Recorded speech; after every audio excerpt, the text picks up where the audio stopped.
আকাশবাণী যোৰহাট সমূহ শ্ৰোতাকে সাদৰ সম্ভাষণ জনাই আৰম্ভ কৰিছোঁ যুৱক যুৱতীসকলৰ বাবে প্ৰচাৰিত অনুষ্ঠান যুৱকণ্ঠ।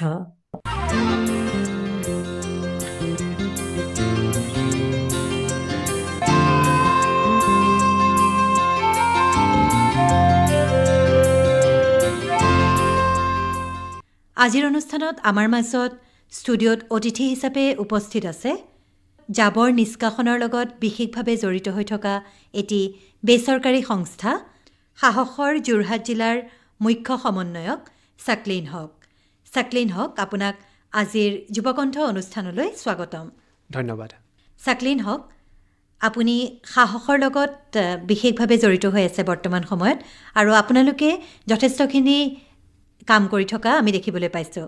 আমি সকলোৰ বিষয়ে আলোচনা কৰিম। অনুষ্ঠানৰ আৰম্ভণিতে আপোনাৰ শৈক্ষিক জীৱনৰ বিষয়ে কিছু কথা জানিব বিচাৰিছোঁ। নমস্কাৰ, পোনপ্ৰথমে ধন্যবাদ। মোৰ নাম ছাকলিন হক। মোৰ জন্ম হৈছিলে শিৱসাগৰত, যিহেতু মোৰ মা শিৱসাগৰ আছিলে। মোৰ ঘৰ যোৰহাট চহৰৰ চিনামৰাত, আৰু মই মোৰ শৈশৱ আৰু মোৰ শিক্ষা যোৰহাটতে গ্ৰহণ কৰিছিলোঁ। স্কুলীয়া শিক্ষা মই গ্ৰহণ কৰিছিলোঁ দীপাংকৰ বিদ্যাপীঠ স্কুলৰ পৰা, আৰু মই মোৰ কলেজীয়া শিক্ষা গ্ৰহণ কৰিছিলোঁ JB কলেজৰ পৰা। তাৰ পাছত মই উচ্চ শিক্ষাৰ বাবে বেংগলোৰলৈ গৈছিলোঁ। হয়, আপোনাৰ শৈক্ষিক জীৱনৰ বিষয়ে জানিব পাৰি ভাল লাগিলে। আপুনি বৰ্তমান সময়ত এটি বিশেষ সংস্থা সাহসৰ লগত জড়িত হৈ আছে, আৰু যোৰহাট জিলাত আপোনালোকে বহুখিনি কাম কৰি আছে। আপুনি সাহসত কেনেকৈ জড়িত হ'ল সেই বিষয়ে কিছু কথা জানিব বিচাৰিছোঁ। নিশ্চয়। মই যিহেতু কৈছিলোঁ যে মই উচ্চ শিক্ষাৰ বাবে বেংগলোৰত গৈছিলোঁ 2018 চনত। বেংগলোৰত মই পঢ়ি থকাৰ সময়তে ছলিড ৱেষ্ট মেনেজমেণ্টৰ লগত জড়িত বিভিন্ন লোকৰ সংস্পৰ্শলৈ আহিছিলোঁ, আৰু সাহসৰ দৰে এটা জাবৰ নিষ্কাশনৰ লগত জড়িত প্ৰতিষ্ঠানৰ লগত ইণ্টাৰ্ণশ্বিপ কৰাৰ সুযোগ পাইছিলোঁ। প্ৰথমতে ইণ্টাৰ্ণশ্বিপ, আৰু তাৰ পাছত মই চাকৰি কৰাৰ সুযোগ পাইছিলোঁ। তেতিয়াৰে পৰা যোৱা 5টা বছৰ মই এই অনুষ্ঠানটোৰ লগত জড়িত হৈ ভাৰতৰ বিভিন্ন প্ৰান্তত সেৱা আগবঢ়াই আহিছোঁ। এই বিষয়ে জানিব পাৰিলোঁ। এতিয়া সাহস কি হয় সেই বিষয়ে জানিব বিচাৰিম। হয়, সাহস হৈছে ভাৰতৰ জাবৰ নিষ্কাশনৰ লগত জড়িত এটা অন্যতম বেচৰকাৰী অনুষ্ঠান। সাহসত আমি বিশ্বাস কৰোঁ যে যেতিয়া জাবৰ আমি উৎপত্তি স্থলতে পৃথক পৃথক কৰোঁ, তেতিয়া সি হৈ পৰে এক সম্পদ।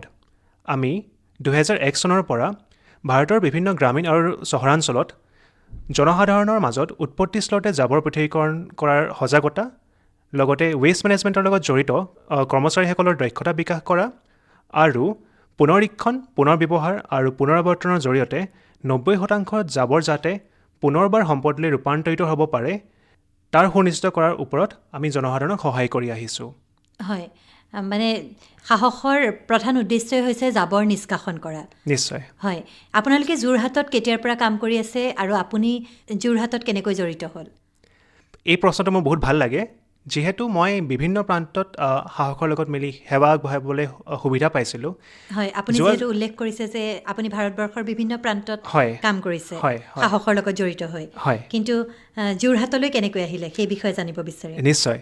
যেতিয়া মই যোৰহাটৰ পৰা প্ৰথমবাৰৰ বাবে বেংগলোৰলৈ গৈছিলোঁ, তেতিয়াৰ পৰাই মোৰ এটা সপোন আছিলে যে ঘূৰি আহি যোৰহাটতে হয়তো নিজৰ কিবা এটা আৰম্ভ কৰা, পাৰ্টিকুলাৰলি জাবৰ লগত জড়িত। আৰু যি মই ক'বলৈ যাওঁ যে মোৰ এটা সপোন আছিলে যোৰহাটখনক ভাৰতৰ ভিতৰতে এখন চবতকৈ চাফা চহৰ হিচাপে চিনাক্ত কৰোৱা। যিহেতু আমি জানো যে আমাৰ ওচৰ চুবুৰীয়া মাউলি লং গাঁওখন এছিয়াৰ ভিতৰতে চবতকৈ চাফা গাঁও হিচাপে জনা যায়। আমি যদি মাউলি লংবাসীয়ে পাৰিছে, যোৰহাটবাসীয়ে কেলৈ নোৱাৰিব? সেই প্ৰশ্নটো মোৰ কলেজীয়া জীৱনৰ পৰাই আছিলে মোৰ মনত। আৰু মই যেতিয়া বেংগালুৰু গৈছিলোঁ, তেতিয়া মোৰ মনত এটা ভাৱ আছিলে যে তাত মই নিশ্চয় এনেকুৱা মানুহ লগ পাম যোনে জাবৰ নিষ্কাশনৰ ওপৰত কাম কৰি আছে, আৰু তেওঁলোকৰ পৰা মই বহুতখিনি শিকিবলৈ পাম। সেইদৰে যেতিয়া মই সাহসৰ লগত জড়িত হ'লোঁ, যোৱা 4টা বছৰত মই বিভিন্ন জেগাত বিভিন্ন মানুহ লগ পালোঁ যোনে বহুত ভাল ভাল কাম কৰি আছে, আৰু তেতিয়া মোৰ মনত সদায় এইটো থাকে যে আমি বেলেগ বেলেগ জেগাততো তেওঁলোকৰ লোকেল মানুহো বহুত কাম কৰি আছে। বৰ্তমান যোৰহাটত সেইটো আৰম্ভ হোৱা নাছিলে। জাবৰ নিষ্কাশনৰ ওপৰত সজাগতা, জাবৰটো যে এটা কথাৰ টপিক হ'ব পাৰে সেইটো মই লক্ষ্য কৰিব পৰা নাছিলোঁ। আৰু বহুতো লোক আছে যোনে সুবিধা বিচাৰি আছে কিবা এটা কৰিবলৈ এইটোৰ ওপৰত। হয়তো বহুত মানুহ আছে যোনে বৰ্তমান যিটো যোৰহাট বা অসমৰ যিটো জাবৰৰ সমস্যা তাক লৈ পেলাই তেওঁলোক চিন্তিত, কিন্তু তেওঁলোকে একো বাদ পোৱা নাই যে কাৰ ওচৰলৈ যাব, ক'ত তেওঁলোকে দৰখাস্ত দিব, কোনটো ডিপাৰ্টমেণ্টৰ ওচৰত তেওঁলোক যাব। চ' যাতে যোৰহাটৰ মানুহখিনি সেই সুবিধাটো পায়, এটা ৰাস্তা পায় কেনেদৰে কাম কৰিব লাগে, যিহেতু সেই সুবিধাটো মই পোৱা নাছিলোঁ মোৰ কলেজীয়া দিনত। সেইকাৰণে তাত সাহসত কৰি থকা সময়তে মই চেষ্টা কৰিছিলোঁ যে আমি এটা প্ৰজেক্ট যাতে যোৰহাট বা অসমলৈ আনিব পাৰোঁ, আৰু সৌভাগ্যক্ৰমে 2023 চনত মই সেই সুযোগকণ পালোঁ। আমাৰ এটা প্ৰজেক্ট আহিলে যোৰহাটলৈ, আৰু সেই 2023 চনৰ মে' মাহৰ পৰাই মই সেই প্ৰজেক্টটোৰ লগত জড়িত হ'লোঁ, যি প্ৰজেক্টটোৰ আমি নাম দিছিলোঁ জাবৰমুক্ত যোৰহাট বুলি। এই প্ৰজেক্টটোৰ আমাৰ লক্ষ্য আছিলে যোৰহাটত উৎপত্তিস্থলতে জাবৰ পৃথকীকৰণ যে কৰিব লাগে তাৰ ওপৰত সজাগতা অনা। মই আপোনাক অলপ পাছত জনাম যে আমি উৎপত্তিস্থলত জাবৰ কেনেকৈ পৃথক কৰিব লাগে। এই প্ৰজেক্টটোৰ উদ্দেশ্যই আছিলে যে উৎপত্তিস্থলত জাবৰ পৃথকীকৰণৰ ওপৰত সজাগতা অনা, মানুহৰ ঘৰে ঘৰে গৈ পেলাই তেওঁলোকক এৱেৰ কৰোৱা। আমাৰ যোন চাফাই কৰ্মীসকল আছে যোৰহাট পৌৰসভা, তেওঁলোকৰ কেপাচিটি বিল্ডিং, দক্ষতা বিকাশত তেওঁলোকক সহায় কৰা, আৰু জাবৰ যাতে 90% জাবৰ আমি পুনৰুদ্ধাৰ কৰিব পাৰোঁ, যাতে জাবৰ লেণ্ডফিল বা ডাম্প য়াৰ্ডলৈ নাযায়, তাৰ ওপৰত কাম কৰাটোৱে আমাৰ এই গোটেই প্ৰজেক্টটোৰ মূল লক্ষ্য। হয়, চাকলিন হওক, আপুনি যিহেতু উল্লেখ কৰিছে জাবৰ পৃথকীকৰণ কৰাৰ কথা, এই বিষয়ে জানিব বিচাৰিছোঁ, জাবৰ কেনেদৰে পৃথক কৰা হয়? বহুত ভাল প্ৰশ্ন। নিশ্চয়, জাবৰ কেনেদৰে পৃথকীকৰণ কৰিব লাগে সেইটো কৰাৰ আগতে মই বিচাৰিম যে আমি সকলোৱে জানিব লাগে যে আমি জাবৰ পৃথকীকৰণ কেলৈ কৰিব লাগে। হয়, জাবৰ পৃথকীকৰণ নকৰাৰ ফলত কি হয় মই যদি আপোনাক ক'বলৈ যাওঁ, আমি যেতিয়া ঘৰৰ জাবৰটো মিক্স ৱেষ্ট হিচাপে যেতিয়া মিউনিচিপালিটি গাড়ীখনত দি দিওঁ, সেই জাবৰখিনি কেতিয়াও পুনৰুদ্ধাৰ নহয়। আমি যেতিয়া আমাৰ জাবৰখিনি শুকান, ভিজা আৰু ঘৰুৱা বিপদজনক আৱৰ্জনা হিচাপে পৃথক পৃথক কৰোঁ, তেতিয়া আমি লক্ষ্য কৰিছোঁ যে আমি 90% জাবৰ পুনৰুদ্ধাৰ কৰিবলৈ সক্ষম হৈছোঁ। এতিয়া আপুনি যিটো মোক প্ৰশ্ন সুধিছিলে যে কেনেদৰে জাবৰ পৃথকীকৰণ কৰা হয়, তাৰ বাবে সৰ্বপ্ৰথমে আমি জানিব লাগিব যে এই জাবৰৰ ভাগকেইটানো কি কি, ঘৰুৱা জাবৰৰ ভাগকেইটা কি কি। যিটো প্ৰথম ভাগটো হৈছে তাক আমি ইংলিছত কওঁ বায়'ডিগ্ৰেডেবল বা ৱেট ৱেষ্ট, আৰু এইটো চিনাকি আমি চিনাক্ত কৰিম। ৱেট ৱেষ্টটো চিনাক্ত কৰা একেবাৰে উজু। প্ৰকৃতিয়ে যিমানবোৰ সামগ্ৰী সৃষ্টি কৰিছে সেই সকলোবোৰ সামগ্ৰী আমি ৱেট ৱেষ্ট বা ভিজা জাবৰত আমি কনচিডাৰ কৰিব পাৰোঁ। আমি যদি এক্সাম্পল দিবলৈ যাওঁ, আপোনাৰ পাকঘৰত যিমানবোৰ জাবৰ ওলায়, শাক পাচলিৰ বাকলি, ফল মূলৰ বাকলি, আপোনাৰ কিটচেন ৱেষ্ট, আপোনাৰ গাৰ্ডেন ৱেষ্ট, সেই সকলোখিনি আপুনি ফুল গোটেইখিনি আপুনি ভিজা জাবৰ হিচাপে মানিব পাৰে। আৰু ভিজা জাবৰটোৰ সমাধান কি? আমি সকলোকে কওঁ আপুনি ভিজা জাবৰখিনি শুকান জাবৰৰ লগত মিক্স কৰি নিদিব মিউনিচিপালিটি গাড়ীখনত দিওঁতে। যদি আপোনালোকৰ ঘৰত অলপ জেগা আছে, আপোনালোকে গাঁত এটা খান্দি পালে তাতে আপুনি সাৰ বনাব পাৰে। সেই সাৰ আপুনি ঘৰৰ ফুলনিত ব্যৱহাৰ কৰিব পাৰে। আৰু যদি আপোনালোকৰ ঘৰত জেগা নাই, তেতিয়াহ'লে আপোনালোকে মিউনিচিপালিটি গাড়ীখনত তেওঁলোকে বেলেগকৈ কালেক্ট কৰাৰ ব্যৱস্থা কৰিছে বৰ্তমান, য'ত এটলিষ্ট আমি কাম কৰি আছোঁ যিকেইটা ৱাৰ্ডত, তাত তেওঁলোকে শুকান জাবৰ আৰু ভিজা জাবৰ পৃথক পৃথক কালেক্ট কৰে। আপোনালোকে যাতে পৃথককৈ গাড়ীখনত দিয়ে, যাতে তেওঁলোকে সেই ৱেট ৱেষ্টখিনি কম্প'জ কৰিব পাৰে। সেয়া হৈ গ'ল ৱেট ৱেষ্টৰ বিষয়ে। এতিয়া আহিছোঁ মই দ্বিতীয় প্ৰকাৰৰ জাবৰ, যিটোক কোৱা হয় non biodegradable waste, dry waste বা অসমীয়াত শুকান জাবৰ। এতিয়া শুকান জাবৰ আমি কেনেদৰে চিনাক্ত কৰিম? শুকান জাবৰ চিনাক্ত কৰাটো বহুত সহজ। যিবোৰ সামগ্ৰী মানৱ সৃষ্ট, মানুহে যিমানবোৰ সামগ্ৰী বনাইছে সেই সকলোবোৰ সামগ্ৰীকে আপুনি শুকান জাবৰ হিচাপে ৰাখিব পাৰে। মই তাৰ এক্সাম্পল দিছোঁ কি কি হ'ব তাত। প্লাষ্টিক, এতিয়া বিভিন্ন ধৰণৰ প্লাষ্টিক আছে। আপুনি যদি প্লাষ্টিকৰ ওপৰত অধ্যয়ন কৰিছে, 7টা ধৰণৰ প্লাষ্টিক বৰ্তমান ভাৰতত প্ৰচলিত হৈ আছে। সেই সকলোবোৰ প্লাষ্টিক আমি শুকান জাবৰত ৰাখিব পাৰোঁ। তাৰ বাহিৰে পেপাৰ, তাৰ বাহিৰে গ্লাছ, মেটেল, ৰাবাৰ, থাৰ্মোকল, সেই সকলোবোৰ সামগ্ৰী আমি শুকান জাবৰত কনচিডাৰ কৰিব পাৰোঁ। আৰু এই শুকান জাবৰবোৰ আমি কেনেদৰে ডিছপ'জ কৰিব লাগিব? এই শুকান জাবৰবোৰ আমি বেলেগকৈ পৃথককৈ ৰাখি পালে মিউনিচিপালিটি গাড়ীখনত আমি বেলেগকৈ দিয়া ব্যৱস্থা কৰিব লাগিব। এটা কথা আছে, যদি আপুনি নিজৰ ভিজা জাবৰটো আৰু শুকান জাবৰটো পৃথক পৃথক কৰে, তেতিয়া সকলোবোৰ শুকান জাবৰ ৰিচাইকেল হ'ব পাৰে। কিছুমান শুকান জাবৰ আছে যিবোৰ বহুত হাৰ্ড হয় ৰিচাইকেল কৰিবলৈ, কিন্তু ৰিচাইকেল হ'ব পাৰে যদিহে আমি শুকান জাবৰখিনি পৃথককৈ ৰাখোঁ। কিন্তু যেতিয়াই আমি বায়'ডিগ্ৰেডেবল ৱেষ্ট আৰু নন বায়'ডিগ্ৰেডেবল ৱেষ্টটো মিক্স কৰি দিওঁ, শুকান জাবৰ আৰু ভিজা জাবৰ মিক্স কৰি দিওঁ, না আমি ভিজা জাবৰৰ পৰা আমি কিবা সাৰ বনাব পাৰোঁ, না আমি শুকান জাবৰ ৰিচাইকেল কৰিব পাৰোঁ। সেইবাবেই উৎসস্থলীতে জাবৰ পৃথকীকৰণ কৰাটো বহুত ইম্পৰ্টেণ্ট, জৰুৰী।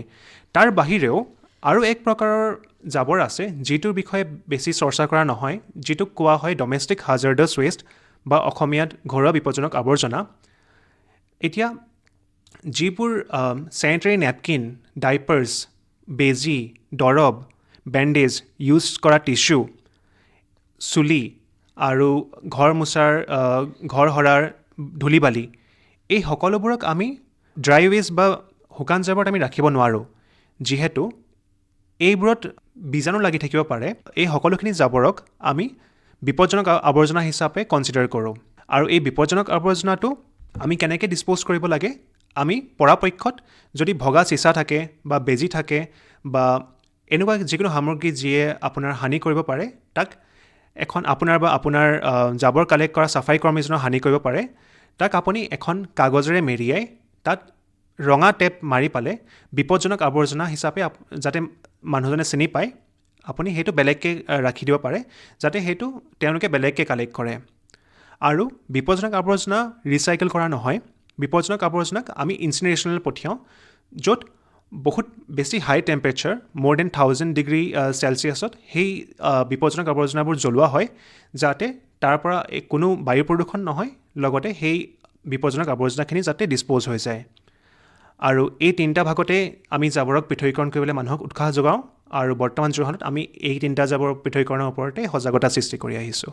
হয়, আপোনালোকে কেনেদৰে আগবাঢ়িছে এই ক্ষেত্ৰত? নিশ্চয়, বৰ্তমান আমি যোৰহাটত আমাৰ প্ৰথম ফেজটো অলমষ্ট আমি শেষ কৰিছোঁ, য'ত আমি 2টা মডেল ৱাৰ্ড ছিলেক্ট কৰিছিলোঁ আৰু আমাৰ পাইলট প্ৰজেক্টটো ষ্টাৰ্ট কৰিছিলোঁ 2টা ৱাৰ্ডতে, য'ত আছিলে 2500 ঘৰ মানুহ।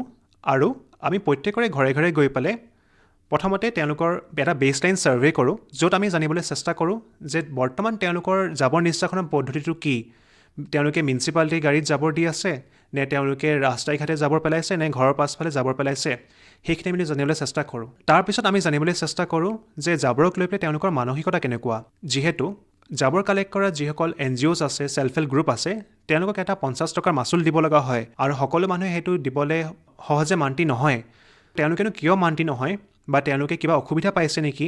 কাৰণ যেতিয়া আমি কওঁ যে 50 টকা এটা মাচুল, সেইটো আপোনাৰ এদিনত 2 টকাতকৈ কম যদি আপুনি এদিনৰ মাচুল হিচাপে চাবলৈ যায়।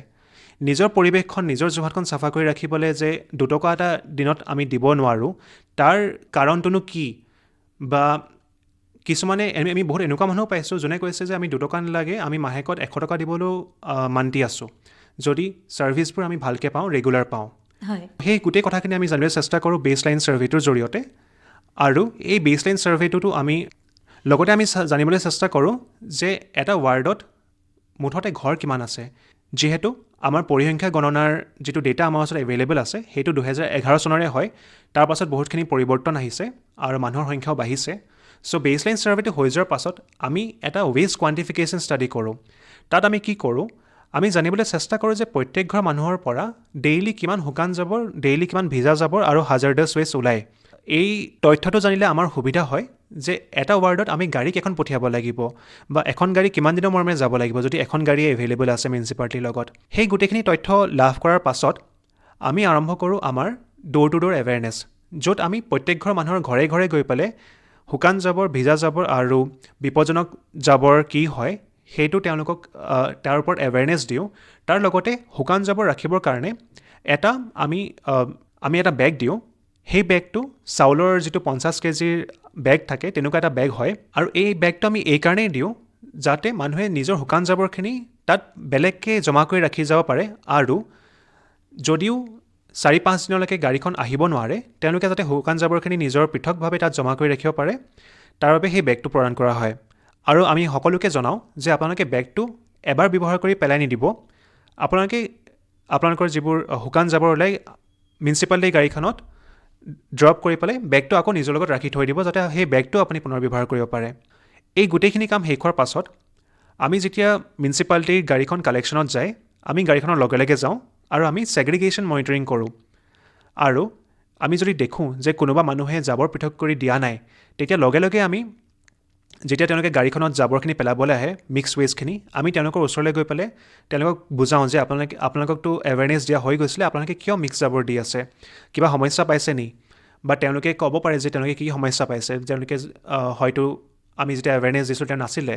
হয়। সেই সকলোখিনি সমস্যা তেওঁলোকে কয় আমি তাৰ যিমান পাৰোঁ উত্তৰ দিবলৈ চেষ্টা কৰোঁ আৰু আমি চেষ্টা কৰি আহিছোঁ যে আমাৰ জাবৰ ছেগ্ৰিগেশ্যনৰ পাৰ্চেণ্টেজটো যাতে বাঢ়ে আৰু মই আপোনাক ক'বলৈ পাই সুখী হ'ম বৰ্তমান আমি যি দুটা ৱাৰ্ডত কাম কৰি আছোঁ তাত আমি লক্ষ্য কৰিছোঁ যে জাবৰ ছেগ্ৰিগেশ্যনৰ পাৰ্চেণ্টেজটো 50%তকৈ বেছি বাঢ়ি গৈছে হয় যিটো আমি যেতিয়া বেছলাইন ছাৰ্ভে কৰিছোঁ ইনিচিয়েলি অলম'ষ্ট 0% আছিলে সেইটো এটা মই ছাকচেছ বুলি মই গণ্য কৰিম মই এইটো নকওঁ যে আমি সম্পূৰ্ণ 100% আমি সফল হৈছোঁ এতিয়াও বহুতখিনি কৰিবলৈ আছে হয় আমি যিহেতু মানুহৰ বিহেভিয়াৰেল চেঞ্জৰ ওপৰত কাম কৰি আছোঁ আমি যিখিনি কথা কৈছোঁ সেই কথাখিনি জনসাধাৰণে মানি পেলাই সেইখিনি ফ'ল' কৰিব লাগিব তেতিয়াহে আমি সেই পৰিৱৰ্তনটো দেখা পাম আৰু আমাৰ জাবৰৰ পৰিমাণ হ্ৰাস হোৱাত আমি দেখা পাম আৰু বৰ্তমান আমাৰ যিহেতু মই আপোনাক প্ৰথমতে কোৱাৰ দৰে ফাৰ্ষ্ট ফেজটো শেষ হ'ল আৰু ছেকেণ্ড ফেজটোত আমি আৰু 5টা যোৰহাটৰ ৱাৰ্ড আমি এডপ্ট কৰিম য'ত আমি একেখিনি কামকে আমি আকৌ কৰিবলৈ গৈ আছোঁ অহা এটা বছৰত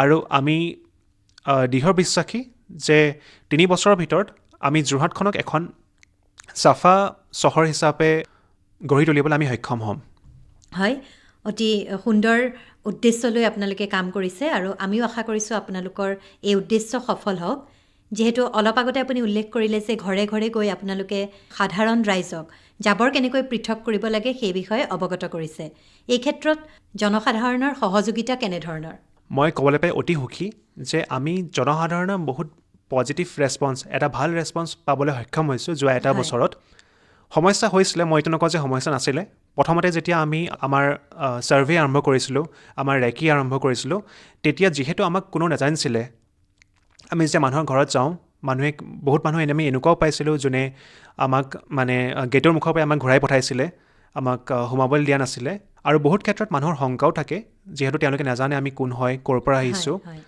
কিন্তু লাহে লাহে যেতিয়া তেওঁলোকে আমাৰ কামবোৰ দেখা আৰম্ভ কৰিলে তেতিয়া লাহে লাহে মানুহবোৰ ওলাই আহিলে আৰু এতিয়া এইটো পৰ্যায় আমি পাইছোঁগৈ যে যেতিয়া আমি কিবা এটা ক্লিন আপ ড্ৰাইভ অৰ্গেনাইজ কৰোঁ বা বৃক্ষৰোপণেই হওক বা যিকোনো ধৰণৰ আমি অনুষ্ঠান যদি আমি পাতোঁ মানুহ আগ্ৰহেৰে ৰৈ থাকে আমাৰ পৰৱৰ্তী অনুষ্ঠানটো কেতিয়া থাকিব তাৰ বাবে সেই ক্ষেত্ৰত যোৰহাটৰ জনগণৰ আমি সহযোগিতা লাভ কৰিছোঁ আৰু আমি তেওঁলোকক ধন্যবাদ জনাম যে তেওঁলোকে আমাক এই ছাপৰ্টকণ কৰাৰ বাবে যাৰ অবিহনে আমি ইমানখিনি এচিভ কৰা কেতিয়াও সম্ভৱ নহ'লহেঁতেন আমাৰ ঠাইখন পৰিষ্কাৰ কৰি ৰাখিবলৈ হ'লে আমি ঘৰখনৰ পৰাই তাৰ আৰম্ভ কৰিব লাগিব আৰু আপোনালোকে ইতিমধ্যে অৱগত কৰিছে যে আপোনালোকে ঘৰে ঘৰে গৈ জাবৰ নিষ্কাশন কেনেকৈ কৰিব লাগে জাবৰ পৃথকীকৰণ কেনেকৈ কৰিব লাগে সেই বিষয়ে সাধাৰণ জনতাক অৱগত কৰিছে আমি জানিব পাৰিছোঁ যে আপোনালোকে বিদ্যালয় পৰ্যায়ত গৈ বা মহাবিদ্যালয়ৰ ছাত্ৰ ছাত্ৰীসকলৰ লগতো এই বিষয়ে আলোচনা কৰিছে তেওঁলোকৰ লগতো আপোনালোকে বিভিন্ন ধৰণে আচলতে